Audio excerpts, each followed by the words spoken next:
So I bought an Android phone, which is this thing right here. And before I bought it, I did a lot of research to find out which Android phone was the best for me to buy to do videos or to record videos. And I found out that the Google Pixel 3 XL was one of the best choice. This Google Pixel 3 XL costs about $90 on eBay, and I'm gonna put the link in the description, and you guys can see it. Also, I'm gonna put a picture of an example of one right now.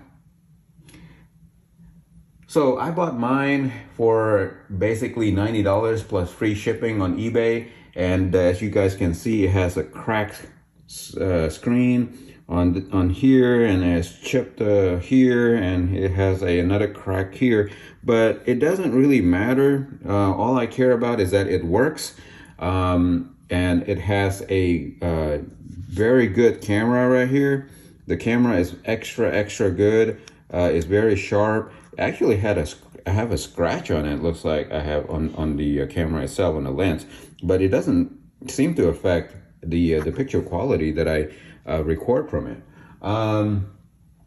Yeah, so the Google 3 XL has a very good camera, and it has excellent exposure and recording capabilities.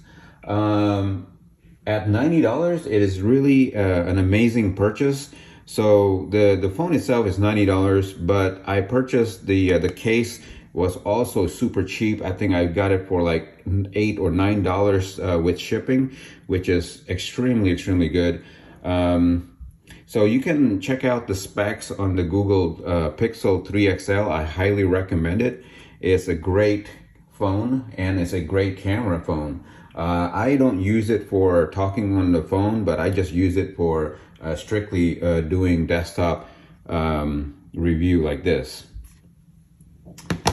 So this is what it looks like when I have the camera phone mounted on the this particular ring fill light. So you can see that it's mounted up on top, and it has a cell phone holder in the middle, and it's pointing downwards to my measuring pad or cutting mat, and so when I'm recording, I just press the camera app right here. I also have two different lights. I have this light right here, and I have this fill light right here. So I have three lights to make sure that I don't really have too much shadowing. I still see a little bit of shadow because I didn't, this light is a lot brighter than this light right here. Anyways, I digress. So this video is actually about this Android phone, which is the Google Pixel 3. So this is how I mount it on the desk. There are a few things that I don't like about the Google Pixel 3 XL. Number one is the fact that the fingerprint sensor is at the back. I'm just not used to that, and it's always extra trouble for me to actually reach out to the back and to put my finger there. The second reason is that it's actually much more difficult for me to transfer videos that I created in this phone from this camera phone to my MacBook before I can edit it and upload it to YouTube, because I have to connect it through this cable, and then I have to have an additional software on the MacBook called the Android File Transfer, which is a special software to download, and I can't just airdrop it. If I'm creating videos from the iPhone, I can just airdrop it, and it's really fast. If I create videos out of GoPro, well, I can get it through Wi-Fi, or I can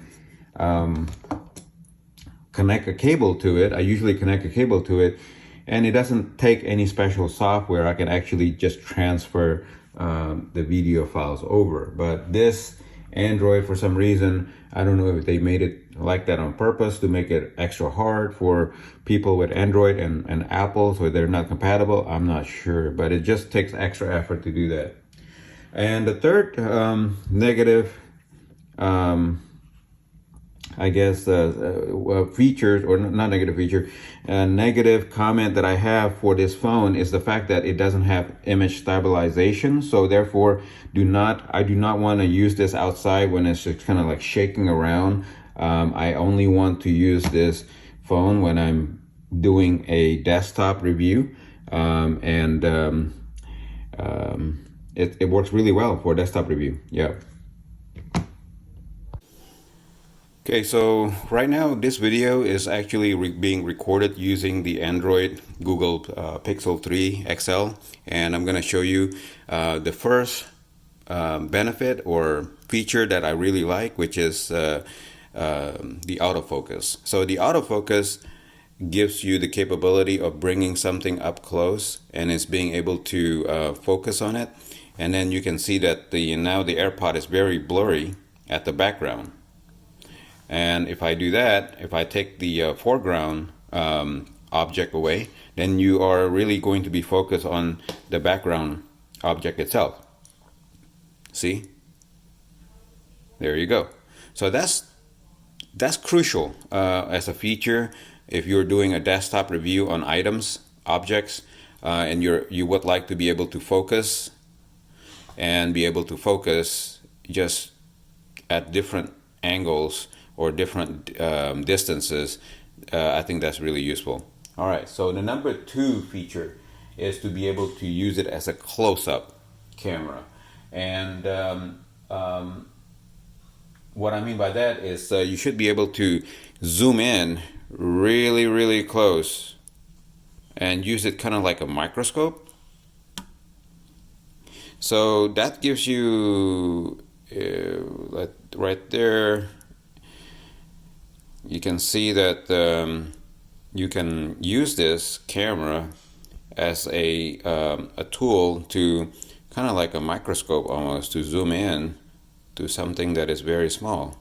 All right, so I'm gonna try to let you see my fingernails. I'm not fingernail, my fingerprint. Wow, look at that. So I'm gonna try to remember this. Next time I have a splinter in my finger, I'm gonna use this instead to get it out. Because look at that. It's just, yeah, the camera is great for macro photography or very, very close videography, I guess. Number 3 is really is good exposure. Also is crucial for any camera. So I'm going to show you that I'm going to turn off the light sources for all these light that I have, and to let you see, I have 3 lights, and I just turn them all off. And even after turning off all of them, and the camera itself is not, it doesn't actually have any light emitting. So I only have a very dim room light, which is a LED. You can see that you can easily still see the item without an issue. So the exposure has been adjusted with the light, I guess the light of the room, etc., so that it can also work in low light.